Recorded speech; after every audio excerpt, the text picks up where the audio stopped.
qual que é a origem da burguesia? Como que ela surge? Cara, a burguesia surge, cara, assim, a partir...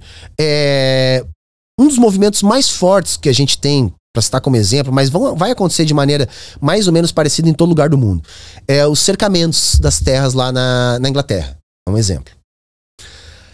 Na época do feudalismo, cara, o trabalhador, ele era explorado pra caralho. Né? Tu tinha relação entre dominador e dominado. Tinha. Só que o servo da gleba, ele era ligado à terra.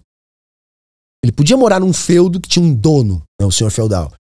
Mas ele era ligado à terra. Ele produzia o que ele comia. Ele tinha acesso a tudo que ele produzia. Ele fazia a sua própria horário de trabalho. Por mais que ele trabalhasse pra caramba, em média, um servo medieval trabalhava menos que hoje um trabalhador pobre. Porque ele trabalhava por demanda. Tinha épocas do ano que ele tinha que trabalhar muito, tinha épocas do ano que era mais tranquilo, sabe? Em algum momento, eles criaram uma lei que expulsou as pessoas das terras e obrigou as pessoas a vender a sua força de trabalho em troca de salário. E aí todo aquele trabalhador que podia viver nas terras de um senhor, né, mesmo que entregasse parte da sua produção pro senhor, ele foi expulso dali, e para ele continuar ali, e aquilo ali foi entregue pro senhor, porque ele estava criando um trabalho assalariado. Tá?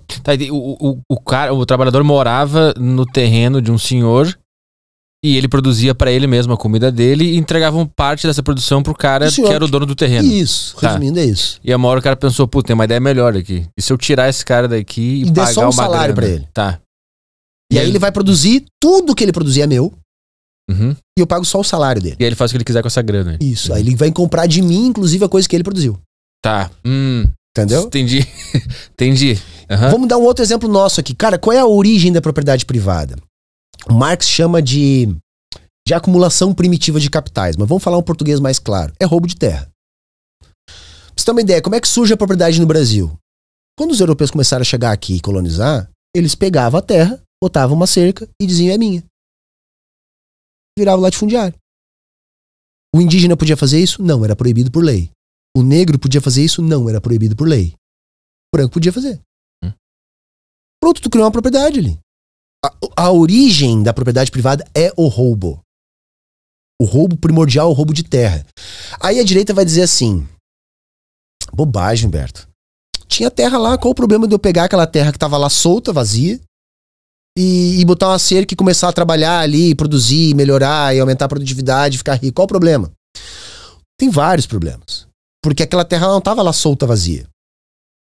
Por exemplo, aqui no Brasil tava cheio de indígena. O indígena não conhecia a propriedade privada. O nosso indígena não conhecia a propriedade privada. Então, onde tinha terra, era de todo mundo. O indígena sequer viu o europeu como uma ameaça de início. Porque tá chegando uma turma pra morar aqui com a gente, vão viver aqui, pô, o que mais tem aqui é terra, beleza, dá pra todo mundo viver aqui. Beleza, eles vão ficar lá, eu vou ficar aqui. Então, por exemplo, vamos supor que tinha uma área enorme ali que era uma área de caça dos indígenas. Porra, tu tinha fauna ali, eles caçavam ali. Às vezes tem fonte de rio ali, que eles usam pra beber água, pra ter água. Aí chega alguém, como o indígena não tá ali, não botou uma cerca, não construiu uma casa em cima, mas é uma área que ele usa. Ele usa pra caçar, pra pescar, pra passar, pra ir de um lado pro outro. Não, chega alguém e bota uma cerca ali. Pronto. Então, ninguém mais usa aquilo ali, entendeu? A origem da burguesia são cercas. Resumindo bem, pode ser, cara. Entendi, o cara cerca ali, ninguém mais entra, se entrar eu te mato, porque é meu. É meu. Tudo que eu produzi ali é meu. E eu vou te pagar pra tu produzir ali. Tudo que tu produzir depois, se tu quiser usar, tu vai ter que pagar pra mim, porque é meu. Essa é a mágica do capitalismo, cara. Porque, veja, o capitalismo é até a discussão do Marx com o Proudhon, né? Se o trabalho, se mais valia é roubo ou não. Tá? Eu até gosto de dizer que é roubo, porque retoricamente fica bonito, mas teoricamente não é. Porque o capitalismo tá te roubando. Ele faz um contrato contigo. Ele diz, olha, cara, eu vou te pagar pela tua força de trabalho por 8 horas, 10. Não interessa o quanto tu produzir. Nessas 10 horas, o teu trabalho é meu.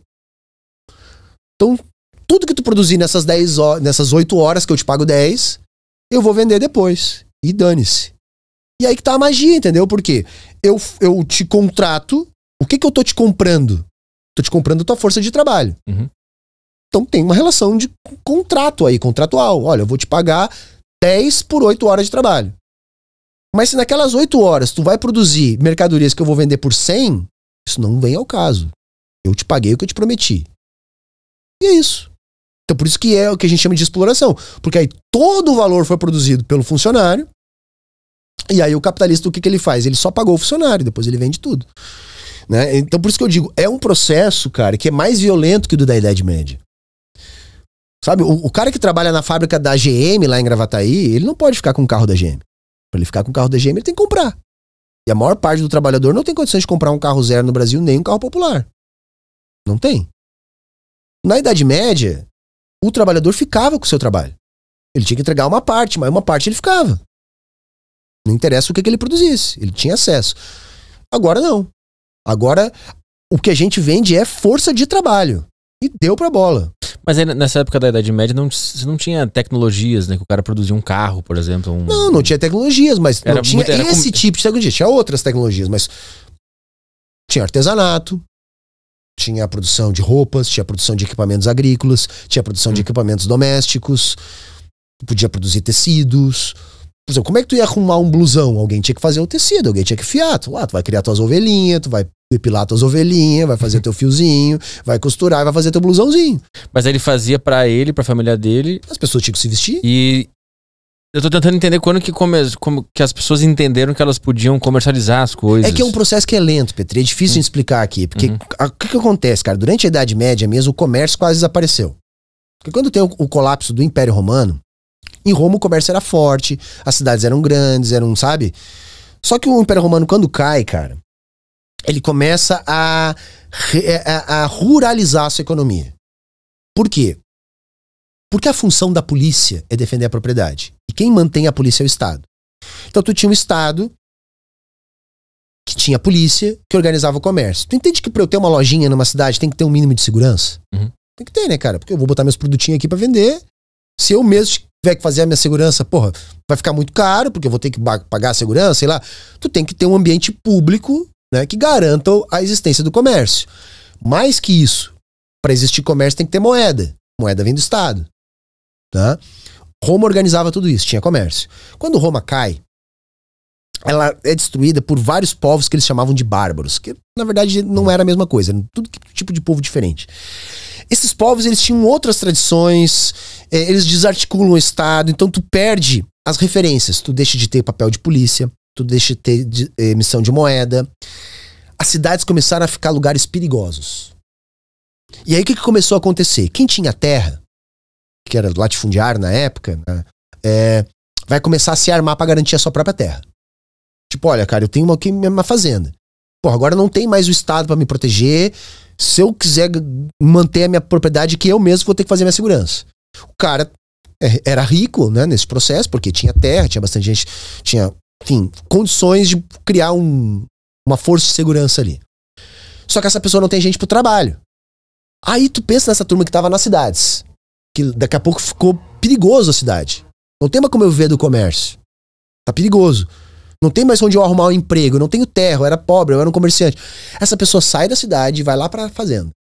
Vai chegar lá, oi, tudo bom, senhor? O senhor não precisa de gente pra trabalhar aí na roça aí? Ah, eu preciso. Pô, se o senhor me deixar construir uma casinha aqui nas suas terras, eu trabalho pro senhor. Parte do que eu produzi aqui eu vou te dar. Só que eu preciso de segurança. Não, segurança eu tenho aqui a minha turma que... Beleza. Começou a se formar a sociedade feudal assim. Então, as cidades vão se esvaziando e o comércio meio que desaparece. Entendi. Entendeu? Por quê? Porque fica pouco comércio. Porque aí os feudos tendiam a produzir o que eles precisavam, sabe? Até tinha algum comércio mas era bem menos. Só que aí, cara, vai ter um processo longo aí. Séculos. Que isso vai se acentuar, as cidades viram praticamente cidades fantasmas. Claro, eu tô exagerando um pouco pra tu entender o argumento, tá? Claro. Só que com o tempo, isso aí também deu merda. Porque no início, cara, os feudos produziam o que precisavam. Chega num ponto, cara, que as pessoas se reproduzem e as terras não. Dali a pouco tinha muita gente dentro dos feudos. E por mais que eles tivessem melhorado a técnica de plantio, etc., a produtividade tenha aumentado, chegou um ponto que começou a dar problema, tinha gente demais. E isso começou a gerar uma crise. Por quê? Gente demais, começou a faltar comida. Os donos das terras começaram a mandar a gente embora. Quem ia embora não tinha terra pra plantar, porque onde tinha terra boa já estava ocupado, já tinha um senhor feudal ali, etc. Quem ia embora do feudo tinha que viver como? Tinha que roubar. Sabe essas lendas medieval, cara? Tipo Robin Hood, já deve ter escutado. É uma lenda da Idade Média. O que ele era? Era um bandido, né? Que roubava dos pobres pra dar pros ricos. Por quê? Porque na Idade Média, nessa época, tava cheio de bandido. O que era bandido? Bandido era a turma que andava em bando, né? Vem de bando. E que fazia o quê? Roubava. Porque eles tinham sido expulsos dos feudos, que tinha gente demais. Então o que eles tinham que fazer? Eles tinham que sobreviver roubando uma diligência que é de um feudo pro outro, atacando. Dali a pouco no castelo lá do feudo tinha gente demais também. Daqui a pouco os parentes do senhor feudal, sei lá, tinha concunhado, sogra, gente sobrando, tá ligado? Os caras começaram a mandar embora gente do feudo também. Aí tem uma outra história que ajuda a explicar isso, que é um personagem que também é inspirado nessa época, que é o Don Quixote. O que era o Don Quixote? O Don Quixote era um nobre sem terra. Porque também é a mesma coisa, cara. Eles mandavam embora do feudo. Só que se tu era nobre, sei lá, parente distante do senhor feudal, antes de ir embora tu era consagrado cavaleiro, ganhava, sei lá, uma armadura, um cavalo, um escudeiro, que na realidade era um puxa-saco, que era alguém que tu queria mandar embora também. E tchau e benção. E do que viviam esses nobres sem terra? Do roubo. Não tinha muito do que viver. Esses eram os cavaleiros medievais. Qual que é a história do Don Quixote? Ele era um nobre sem terra, fudido, zanzando por lá, porque não tinha o que ele fazer, que combatia moinhos de vento achando que eram dragões, né? É uma sátira disso aí. Moral da história. Começou a ter crise no feudalismo, porque, porra, fora do feudo as pessoas estavam se matando, um atacando o outro, roubos, feudo mais fraco atacando o feudo mais forte, todo mundo se matando, etc. Faltava terra, o problema era terra. Quem é que mais ganhou grana e poder, né? Grana não era o termo, mas quem é que mais ganhou terra e poder na época? A Igreja Católica. A Igreja Católica teve uma ideia de salvar essa porra toda. Porra, como é que eu vou salvar essa porra toda? Vamos fazer as cruzadas. Né? Vamos fazer as cruzadas. Né? O objetivo das cruzadas era reunir essa turma que estava sobrando na Europa, sejam cavaleiros, sejam servos, toda essa turma, e fazer essa turma sair da Europa e ir até o Oriente Médio e roubar as terras dos muçulmanos. E fazer feudo lá e resolver o problema deles. As cruzadas era isso, cara. Só que não dá pra falar isso, né, meu? Como é que eu vou chegar assim, galera? Olha só, tem gente demais aqui, nós estamos se matando. Né? E a Igreja Católica que se dá bem aqui não quer que essa porra acabe. Então, assim, ó, vamos juntar essa turma toda que tá aqui, vamos lá roubar a terra dos muçulmanos. Não dá pra dizer isso. Aí o Urbano II, tá, que foi o Papa que convocou as cruzadas, disse assim: que cessem as guerras entre vós e que lutemos contra os mouros infiéis para reconquistar a Terra Santa. Agora eu tô dentro. Pô, agora ficou bonito, agora cara. Pô, e mais. Ainda disse assim, ó. E quem lutar nas cruzadas vai ganhar terra e vai ter o perdão do pecado de toda a sua família, até de quem já morreu e tá no inferno. Vai ser perdoado. Caralho, meu, aí fica bom, mano. Não só a terra, como o céu também. O céu também. Cara, aí o que acontece? A turma vai lá lutar nas cruzadas. Eu tô resumindo pra caralho, tá? Porque eu tô te resumindo coisas que a gente dá em um ano na escola, mas beleza. O documentário que eu editei pro Brasil Paralelo era um pouco diferente disso que você tá falando. Sim, os cruzados eram tudo de bom, foram levar a paz, né? Foram levar a civilização. É por isso que a gente odeia a cruzada, porque o que eu tô te falando aqui não é conteúdo de esquerda, cara. Isso é a faculdade de história, cara. Então briguem lá na faculdade de história, sabe? Vão lá produzir texto. Mas só pra chegar no capitalismo eu já tô quase lá. O que acontece, mano? Os caras vão lutar nas cruzadas. De novo, tô resumindo vários anos em pouco tempo. Eles ganham um pouco, perdem um pouco, chega a fundar um reino lá, etc. Passa um tempão lá lutando, mas no final eles perdem, tá? No final eles perdem pros árabes. Porque os árabes eram muito mais organizados, já tinha estado, já tinha exército permanente, já conheciam tecnologias que eles não conheciam. O comércio lá era mega desenvolvido, porque tinha estado. E aí a turma que lutou lá e depois voltou pra Europa, descobriu que dá pra ganhar a vida de um jeito diferente. A galera se ligou, mano, eu não tenho terra, mas se eu for lá e trouxer especiarias pra vender aqui, eu ganho a vida. Entendeu? O que eram essas especiarias? Eram tecidos, temperos, utensílios agrícolas, utensílios domésticos, coisas que eram muito fortes no comércio lá, mas que basicamente não existia na Europa. Até porque a Igreja Católica via o comércio como ruim. Eles meio que equivaliam o comércio ao pecado da usura. Porque eles queriam defender, na verdade, o feudalismo, que era onde eles se davam bem. E o comércio não é feudalismo, então se crescesse o comércio, eles iam perder. Moral da história, a galera volta das cruzadas, velho. E o comércio volta na Europa. No início, esse comércio é ambulante. mambembe, né? Então os caras iam vendendo de lugar em lugar, como, sabe? Daqui a pouco isso virou feiras itinerantes. A turma ia lá, montava uma feira, ficava um tempo aqui, depois ia pra lá, até que isso virou permanente. Pô, agora não. Tem uma cidade que tem comércio, que eram os burgos que eles chamavam. Daí vem a palavra burguês, tá ligado? Burgo significa cidade, por isso Joanesburgo, Hamburgo, tudo que termina com burgo é cidade. E o burguês é o habitante do burgo. Uhum. E o burguês, ele era o quê? Quem é que habitava o burgo naquela época? Quem vivia do comércio? Senão não tinha como tu habitar o burgo. Então o burguês, ele lidava com o dinheiro, porque ele era um comerciante. E o comércio começou a crescer na Europa. Só que numa ordem feudal. Então os burgueses começaram a ganhar dinheiro, mas eles não tinham poder político, cara. Entendeu? Tá. Porque quem mandava eram os reis. Por exemplo, na França, pré-revolucionária, mano, sei lá, eu não vou me lembrar o dado aqui, mas sei lá, 30%, 40% de toda a arrecadação francesa era destinada à própria nobreza em forma de salário. Sendo que quem pagava a maior parte dos tributos eram os burgueses. Por quê? Porque na época o burguês era o comerciante. Era o cara que estava comprando, vendendo, etc. na cidade, ganhava seu dinheirinho ali, ele pagava pro governo alimentar um monte de parasita lá que era nobre. Uhum. Entendeu? Essa burguesia começou a ganhar dinheiro. Aí volta pro papo que nós estávamos tendo lá atrás, Petri. Dinheiro é poder. Essa turma, quando ganhou dinheiro e começou a ficar muito rica, essa turma começou a exigir poder. Só um pouquinho, eu não vou sustentar esses parasitas aí não, mano. Só um pouquinho, porra. Cara, o Luís XVI lá da França, que foi o rei que foi decapitado, era neto do rei que se dizia Sol. Cara, tudo gira ao redor de mim, eu sou o Sol. Sim. Tá ligado? Uhum. Os caras estavam completamente descolados das pessoas, vivendo no luxo, enquanto que a maior parte das pessoas vivia na merda. E como o camponês não tinha como pagar muito imposto, porque ele não tinha dinheiro, ele tinha uma relação servil lá no feudo, acabava que só quem pagava imposto, na prática, era o burguês.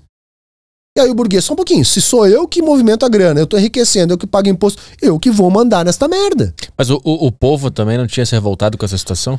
O povo sim, cara, mas o povo, cara, é aquela coisa, ele tá numa situação de subserviência. Ele vai começar a ganhar consciência porque a burguesia vai começar a ajudar o povo.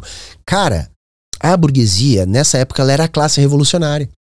Sim. Ela era a classe revolucionária. O próprio Marx diz isso, tá? Eu não tô inventando roda nenhuma, tá, cara? Era a classe que realmente, tipo assim, é onde estavam sobre ela os antagonismos, era ela que estava, vamos dizer assim, sendo explorada pela nobreza. Então ela começa a mobilizar o povo, chama o povo pra perto, o povo ajuda na Revolução Burguesa. Por isso, Petri, é aquilo que nós estávamos falando antes ainda, quando acontecem as revoluções burguesas, teve que se criar isso que a gente chamou aqui de teatro, que são essas mediações burguesas. Porque tu tinha que incluir o povo nisso tudo. Porque o povo ajudou a fazer a revolução. Só que quem de fato tinha interesses a defender eram os burgueses. Os burgueses fizeram a revolução para quê? Para eles assumirem o controle. Mas o povo ajudou no processo revolucionário. Então, o que é uma revolução? É quando tu troca uma classe por outra no poder. Então saiu a nobreza, entrou a burguesia. Com o apoio dos trabalhadores em alguma medida.